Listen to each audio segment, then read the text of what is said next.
In 1984, a postal worker and father of three took his children from their home and brought them to a tiny comic book store in Lawrence, Kansas. One of those children would pick a single issue off the shelf that would begin a love affair with comics that is still going strong today, nearly 40 years later. And that issue was G.I. Joe number 25 from Marvel Comics. I mean, my memory isn't really quite what it used to be. Anyway, what follows is the 9th installment in a multi-part series of episodes where I dive right back into my childhood with the comic that started it all. G.I. Joe, a real American hero. There will be spoilers. Yo, Joe! We'll fight for freedom wherever there's trouble. G.I. Joe is there. G.I. Joe, real American hero. G.I. Joe is there.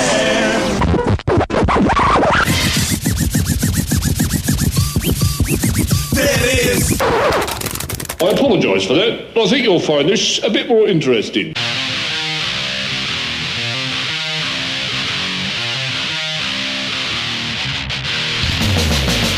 Hello and welcome to an all-new episode of Just Another Fanboy, the podcast with those old man eyebrows that are really getting out of control. I'm your host, my name is Steven, and I have a bit of listeners' feedback to read, but I'm not gonna.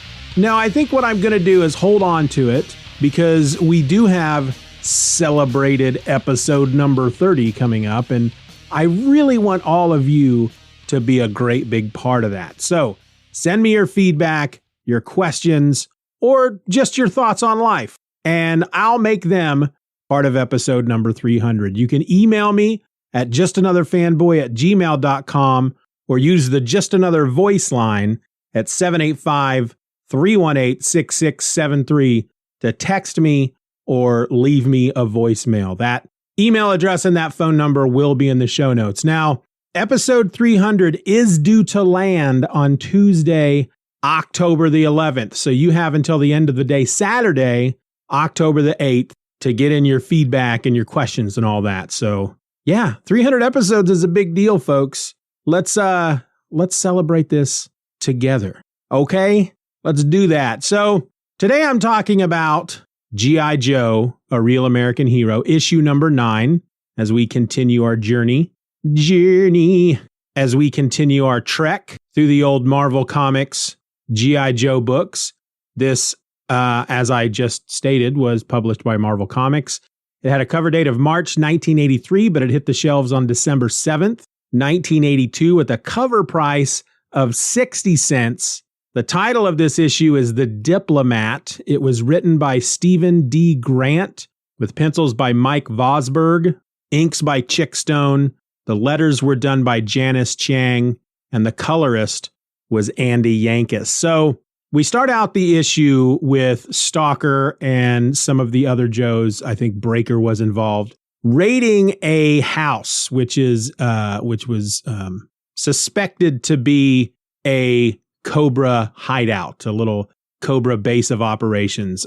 It is, in fact, a little Cobra base of operations. Their tip, or however they got there, was correct. And they bust in and they start cracking some Cobra skulls. And immediately Breaker goes to the computer to try and download as much information about their organization and what plans they might have. He tries to do it as quickly as he can when Cobra Commander appears on the screen and basically does one of those evil leader type things where he basically gives away that they're all going to die. And so Breaker snatches something up, runs to Stalker, and they all get out of the house. You know, there's a bomb, we're shooting out a bomb, we got to get out of here now. And Stalker's like, holy crap.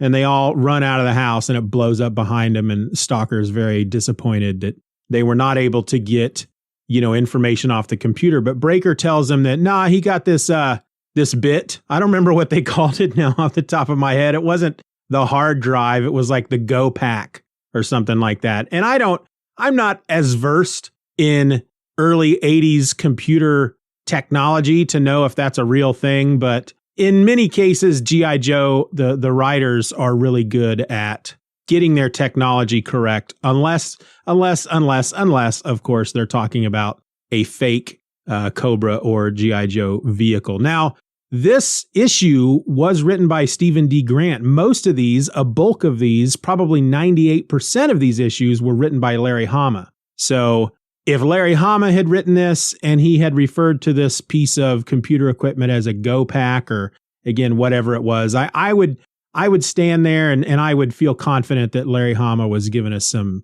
correct information about what was a piece of technology from the time. But I don't know about old Stephen Grant. I don't know what he's versed in. I recognize the name, but I couldn't tell you off the top of his head. His head? I couldn't tell you off the top of my head what other books he has done. And I'm sure he's probably a huge famous name from the time. And some of y'all are listening and you're punching yourselves in your brain pan, screaming at your device, which, that's not healthy. Don't worry about it. It's okay that I don't know. If you want me to know, send me an email or a voicemail, or text me and then I'll know. But for now, just settle down. It's not that big of a deal. Anyway, this bit of information that Breaker gets away with, they are able to decode back at G.I. Joe headquarters, and they learn two pieces of information. One, there's going to be some sort of big assassination at this peace talk with some Gulf nation, and the name of the guy, the ambassador Hassel, who has to be there at these peace talks because he's the one that's going to bring peace to this Gulf nation and bring them into the United States and make them an ally and all that good stuff. And so Hawk, General Hawk, who's giving the debriefing, he splits the Joes up in two two-man teams. Stalker and Snake Eyes are in charge of finding out by any means necessary who is the assassin. And Stalker's idea is just we could just go ask Cobra Commander. And Hawk says, well, that's a good idea. Why don't you go do that? And then he assigns Scarlet and Clutch on protection duty. They are to meet up with Ambassador Hassel and accompany him to the peace talks and keep him alive. Scarlet at one point immediately goes to General Hawk and requests that she be partnered up with anybody else, anyone other than Clutch. And one of the things that they've pretty much established in the 8 episodes or 8 issues before this one is that Clutch just hits on Scarlet incessantly. He does not know how to be around a woman. He seems to be one of these guys that he gets around a woman and immediately just assumes that she is attracted to him and that her only role is to date him. That's her job. And she doesn't want to be a part of that. She doesn't want to give him any more access to her than what needs to be. But of course, Hawk, this is an order, Scarlet. You have to team up with him. Now, first off, I found this scene, well, it was a nice thing to read because here we are in late 82, early 83. And while it's really not spelled out, they don't come right out and say, Scarlet doesn't say, hey, I need you to assign someone else to me. I don't want to team up with Clutch because he's a male chauvinist who's always hitting on me and it makes me uncomfortable. And at one of these times, I may have to break his neck because Scarlet could surely break Clutch's neck. It's not spelled out in that way. She just requests a different partner, and it's left up to the reader to determine why she might want to be teamed up with someone else. And for those of us who, of course, have read the previous 8 issues and are learning as we age the kind of crap that women put up with, we understand completely why she's asking for a new partner, because Clutch has been very uncomfortable. Uncomfortable? That's not the word I'm looking for. Clutch has been very inappropriate. And it's nice to see them address that in this issue. However, she does have to stay partnered up with him for this issue. And nowhere else, I assumed at that point that, all right, then we're probably going to get a moment where he starts hitting on her again and she finally confronts him and he sees the error of his ways. And by the end of the issue, they have gained a mutual respect for each other. Well, None of that happens. First of all, he's not inappropriate to her that I really remember throughout this issue. He says a couple of weird things, but I don't know if I would consider them inappropriate. And I don't know if the reason why I wouldn't consider them inappropriate is because I'm a dude and I'm still not 100%. I still think like a guy. I try to, I've learned quite a bit over these last few years, but I've still got a lot of learning to do. So, for example, the very first place that the two of them go with Ambassador Hassel, I think they're on the French Riviera, and they blend in by hanging out at the beach. So they're all in their bathing costumes. And Scarlet is in a two-piece bikini type thing, very small, it's no more revealing than any other two-piece bikini. And it's actually not as an inappropriate type of bikini that, it's very, I don't know, it's a freaking bikini. What do you want me to say? Anyway, Clutch appears to be buried up to his neck in the sand. And then the ambassador is just there with them and his briefcase and his little swim trunks. Now, 3 Cobra soldiers attack from the ocean. They're wearing swimsuits, they're wearing scuba gear, and they come up out of the ocean and start firing at them. And Clutch, we find out, is not actually, standing up, buried all the way down to his neck. He's laying under a blanket of sand and in such a way to look like he's completely buried. Like he had dug a 5-foot deep pit, got into it, and they filled it in with sand, so only his head was showing. But no, he was laying there. He quickly bursts out of the sand with the machine gun and starts firing back. It's actually quite the nice panel. I really enjoy that panel, though I have to wonder how he kept the sand out of his gun, because you can't really bury a machine gun in sand and expect it to work. Sand kind of gets into those motorized parts and gum it up. But he throws out to Scarlet something to the effect of, I'll take care of this unless you've got a crossbow hidden there amongst your bikini or your bathing suit. That's probably about as inappropriate as he gets throughout the rest of this issue. That's about it. Whereas previous issues, he's hitting on her. He's asking her out. He's calling her babe and all this stuff. But he doesn't do any of that in this issue. The Cobra scuba dudes, they were not prepared to have machine guns firing back at them, so they retreat. They run away back into the ocean.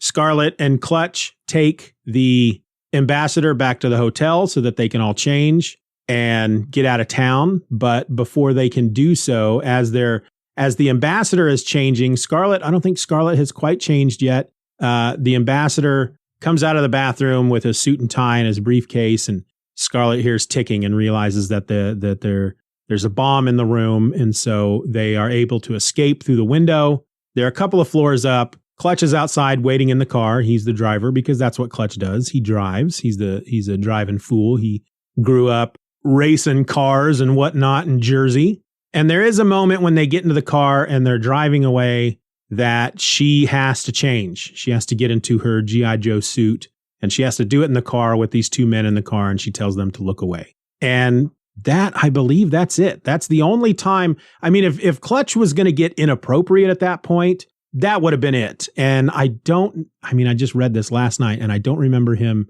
saying anything. And I feel like had he said something inappropriate, like, oh, hey, let me just turn this mirror a certain way and hubba hubba, little lady. If he would have said anything like that, I would have remembered, because that was kind of the whole point of, I was looking for it at that point. Once she asked to have a new partner, I started looking for his inappropriate behavior, because again, I was expecting a story, or at least this story plot, because we also have the stalker Snake Eyes Snorri story plot as well. But again, I was expecting a whole Clutch becomes inappropriate. He hits on her. He says some things he shouldn't.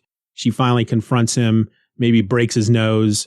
He learns the error of his ways, saves her life or something dumb like that. And then she's like, oh, well, you're not that bad of a guy. And he's, I'm never going to treat you like that again because I'm realizing that what I'm doing is wrong.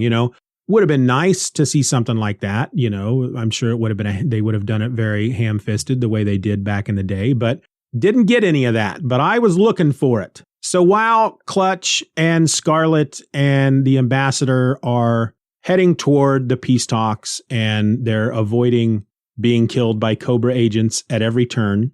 I mean, after they escape from the explosion at the hotel and they motor off in the car, a helicopter follows them, drops poison gas canisters on top of them. They are in the mountains on a very narrow road that is on the edge of a cliff, and two cars come at them from the other direction to try to, as Clutch says, play a little chicken. And Clutch doesn't move and goes right through the center of them, and one of the cars rolls off the edge of the cliff. It might be after that when the helicopter shows up and drops the gas canisters on them, because at one point they do get captured by Cobra, and they are taken to, well, let me think here now, because it's trying to remember now how it happens. Well, let me back up. Let me go to the Stalker Snake Eyes storyline, because they're happening concurrently. You get a bit of each from both. You're weaving back and forth. Stalker and Snake Eyes go to London to an arms dealer who they break into his office. The guy comes back from having fish and bashers, and he's wearing a little bowler hat. He's a little round man. He walks into his office, and immediately Snake Eyes puts a gun to his head, and he goes, "By Jove!" And Stalker tells him, "Look, I'm going to let my friend kill you unless you tell us where the assassination attempt is going to take place before the peace talks." And this very proper British gentleman is, "I say, I don't know what you're saying. I've no idea about any of this that you're talking about." And as he's saying this, he's writing down on a piece of paper that the office is bugged and there's an address in Amsterdam. And Stalker plays along, and he's like, "Well, it's obvious you don't know anything. We'll let you go." And they leave, and immediately this British guy gets on his computer thing and he calls Cobra. And I should mention one part I left out was there was a moment with Cobra where Cobra Commander is in his headquarters, and he's got all these Cobra soldiers around him typing away at keyboards and reading printouts and looking at monitors. And one of them comes in and says, "Bad news, Cobra Commander." And the other soldiers is like, "Oh, good Lord, that guy's dead. I'm glad I'm not the one that has to bring in bad news." And Cobra Commander says, "What's the bad news?" And the soldier tells him that the Joes have discovered that there will be an assassination attempt at the peace treaty with this Gulf nation state, and that they are escorting the ambassador to the event. And as the Cobra soldiers brace for Cobra Commander's violent reaction, Cobra Commander surprises them all by laughing and just basically being like, "Excellent, it's all going according to my plan." So when the British guy, when Stalker and Snake Eyes leave, and the British guy gets on the computer and he calls Cobra Commander and he says, "They were here, Cobra Commander, and I gave them the information you wanted." And Cobra Commander's like, "Excellent, you've done very well, but we have to keep up appearances," and sends a bit of electricity through the equipment and electrocutes the guy dead. Because that's what they do in these comics. I've mentioned it before. If you've avoided these comics because you're expecting the cheesiness of the cartoon, or if you've started reading these comics hoping for the cheesiness of the cartoons, you have probably in some way become disappointed. Because despite the fact that we are dealing with a terrorist organization by the name of Cobra and a special elite military force by the name of G.I. Joe, and they all have these silly names, and eventually will all start dressing to a certain extent like crazy looking superheroes.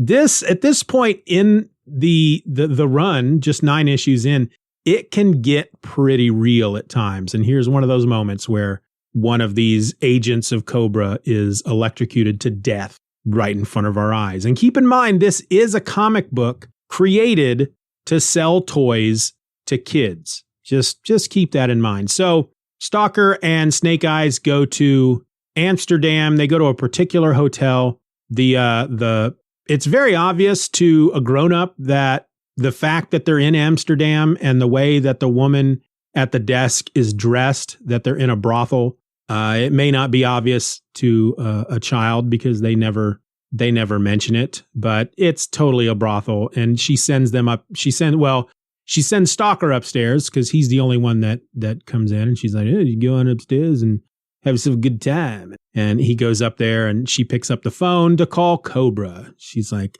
answer the phone. They're here. We're going to kill him and all this. But before anybody can answer the phone, Snake Eyes is there with a gun to her head. So Stalker goes into the room in the hotel and immediately he walks in. It's dark. He can't see anything. And he calls out, I know you're here. You might as well come out. The gig is up, basically.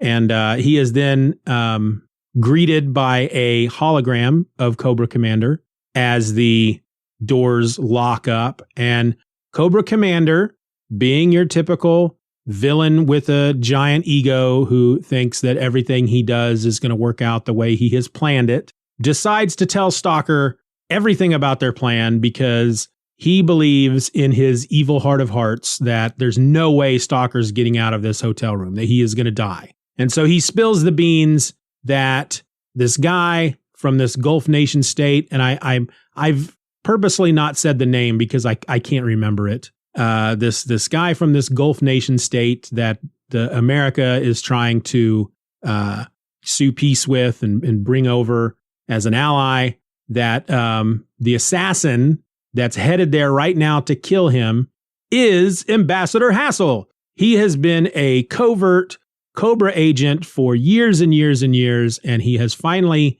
gone up the ranks in the American government that he is able to be put into a position to cause some real damage. And the fact that G.I. Joe is escorting him to his assassination attempt that he's going to do. They're taking the assassin to the guy that Cobra wants to kill. Cobra Commander, of course, just thinks this is delicious.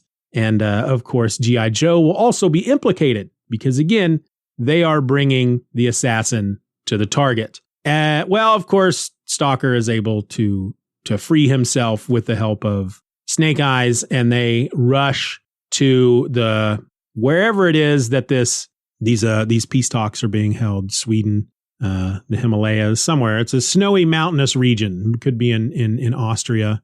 But at one point, as they're arriving, Clutch and Scarlet, the ambassador reveals himself to be the assassin by taking them prisoner. Because I think they take over the helicopter. Yeah. So there was a moment I was talking about where a helicopter was dropping gas canisters on top of them, and they drive off a bridge and crash into a river or a big lake or something, and the car sinks underwater, and the helicopter comes flying in low to see if anybody on board can see if anybody survived, and Scarlet bursts out of the water and grabs hold of the helicopter and climbs aboard and beats everybody up, and Clutch and the ambassador get on board, and then they fly to the wherever these peace talks are being held, this snowy mountainous region. And it's as they're landing that the helicopter is suddenly surrounded by Cobra soldiers, and Hassel reveals himself to be the enemy, and they tie the two of them up in like a ski shack up on top of this mountain. And again, I'm sure all of this adventure is very gripping for a young man or a young lady reading this book. As an adult man, you, of course, can't help but see all the silly little things that the bad guys do that cause them to lose each and every time. For example, Cobra Commander revealing his plans to Stalker because he just knows that Stalker is going to die. And in this case, the Cobra soldiers tie up Scarlet and Clutch.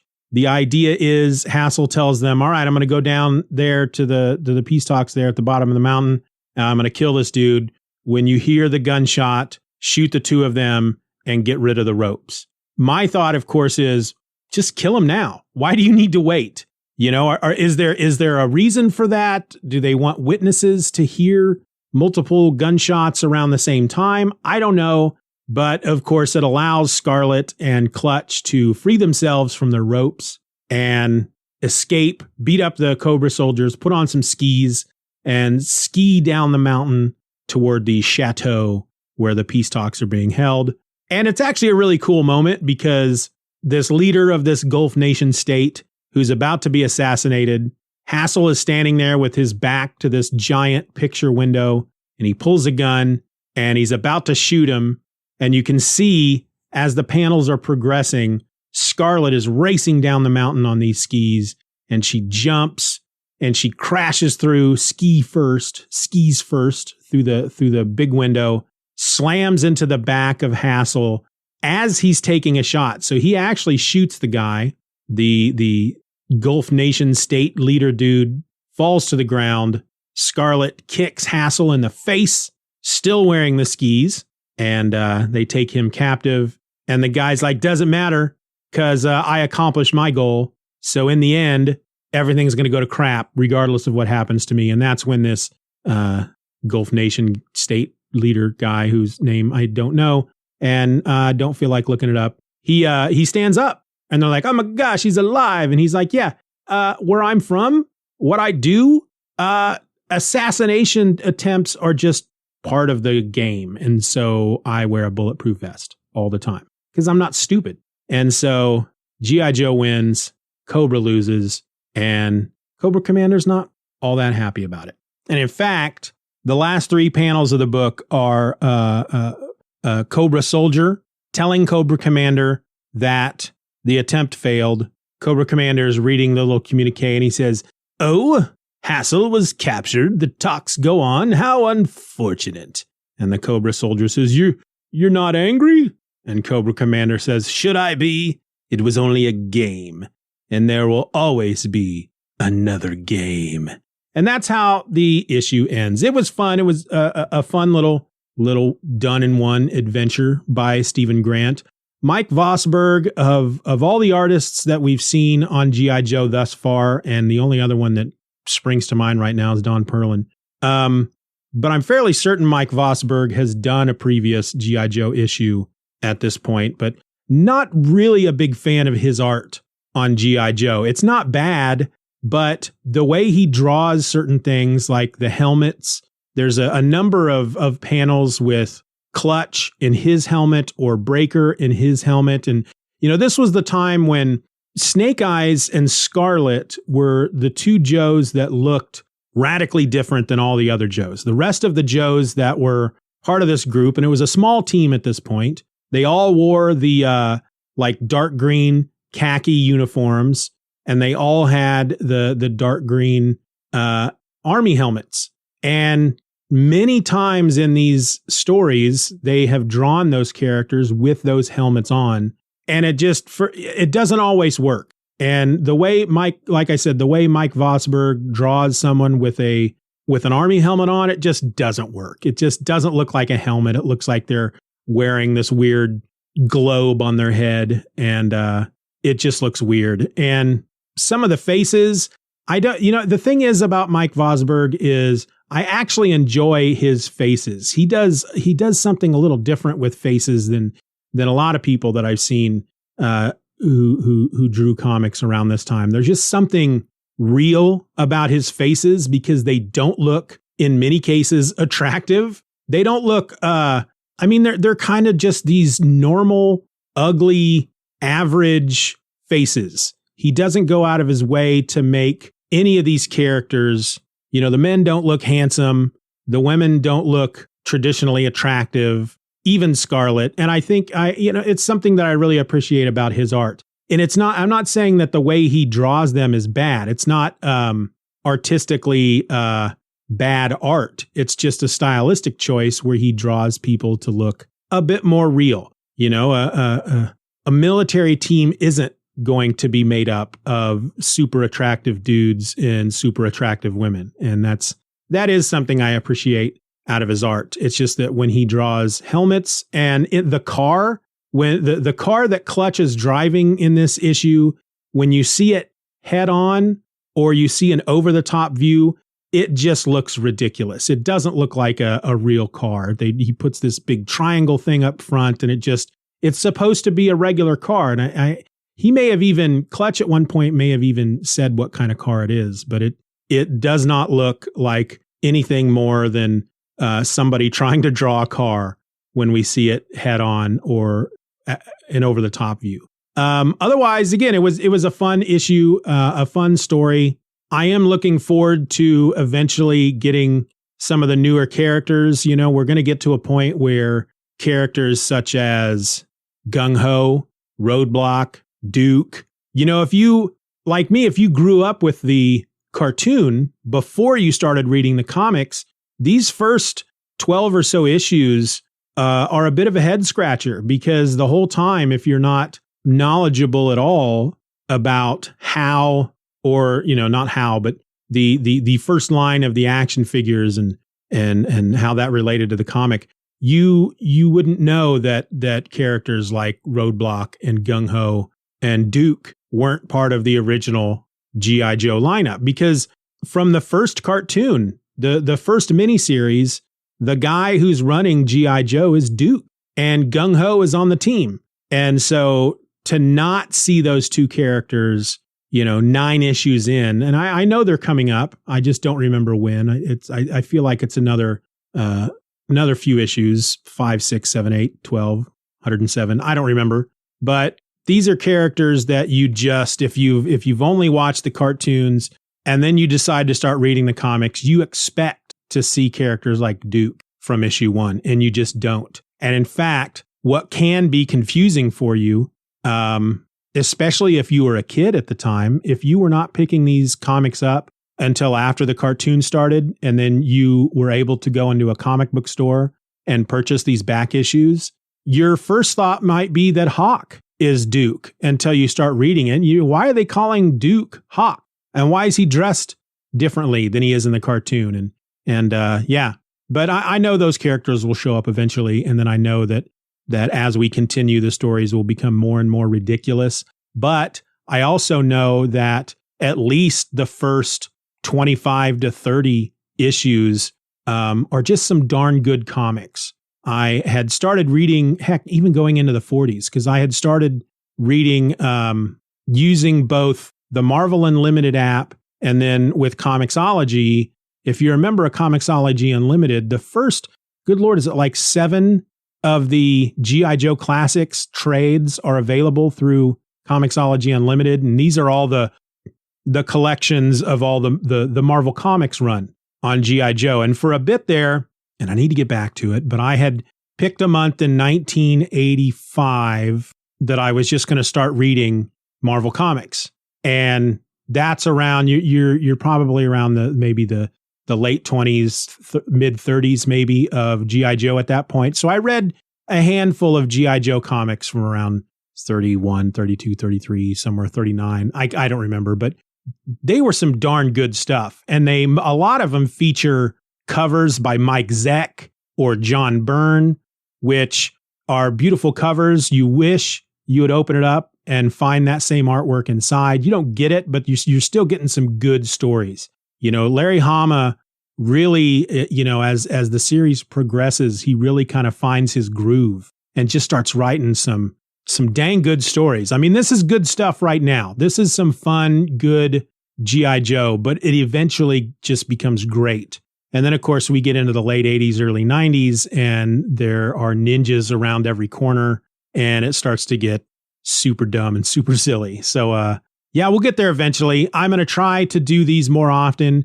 And I'll admit something here, folks. I probably should have done an episode of ElfQuest because I haven't done an episode for the run on ElfQuest in a while. But I'm kind of torn in two.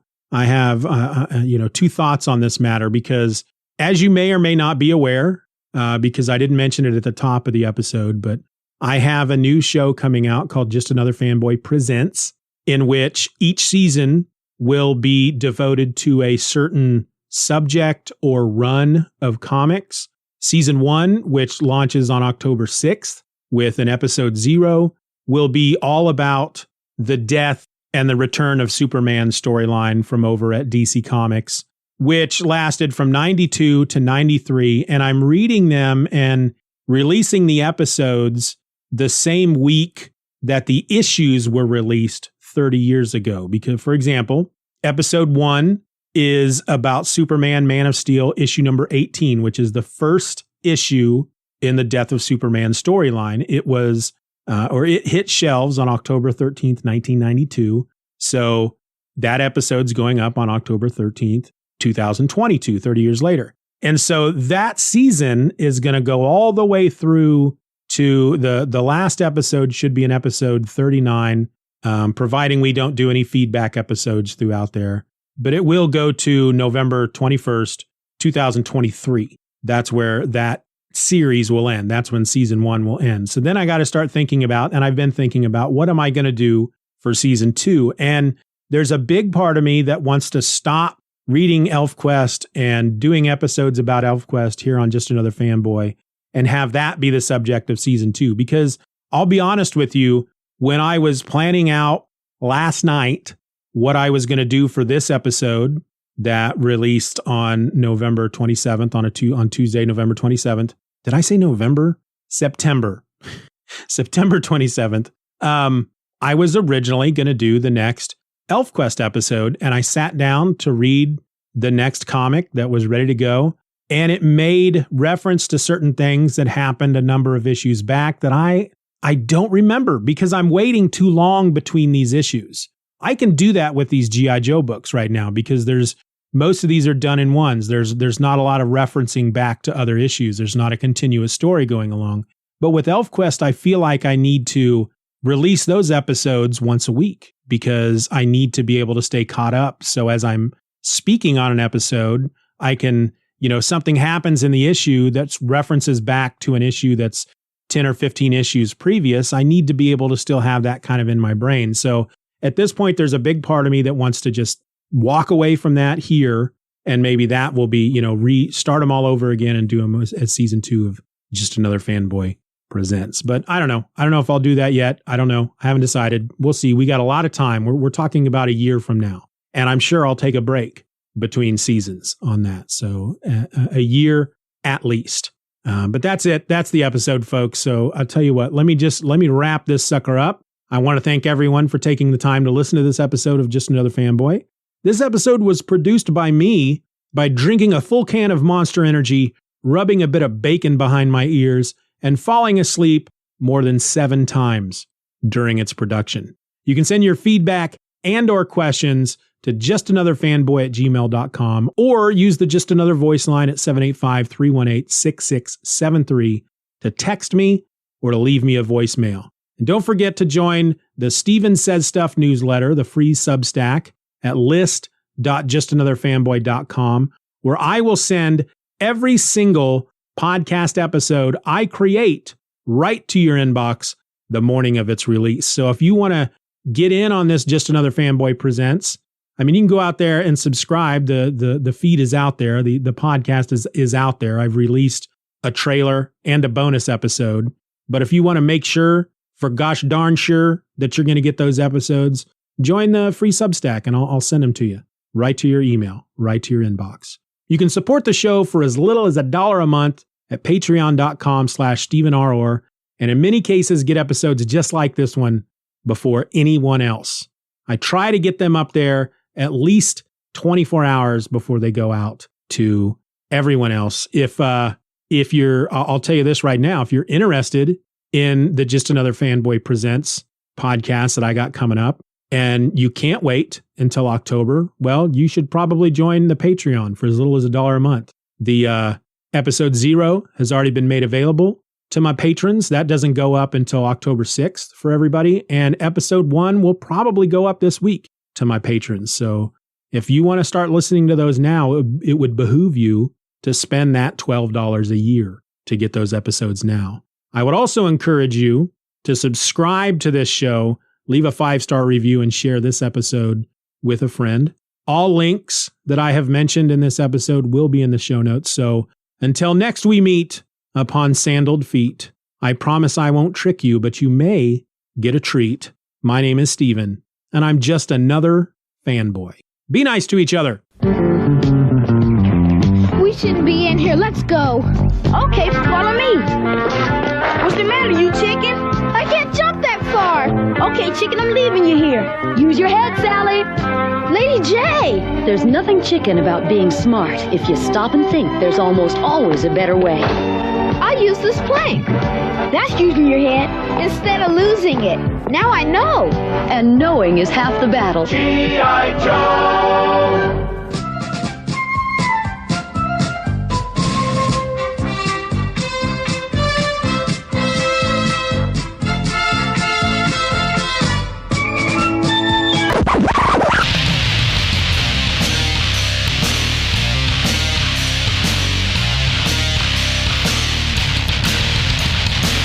Bye-bye, Daddy. Bye-bye, Daddy. Good job. Uh-oh.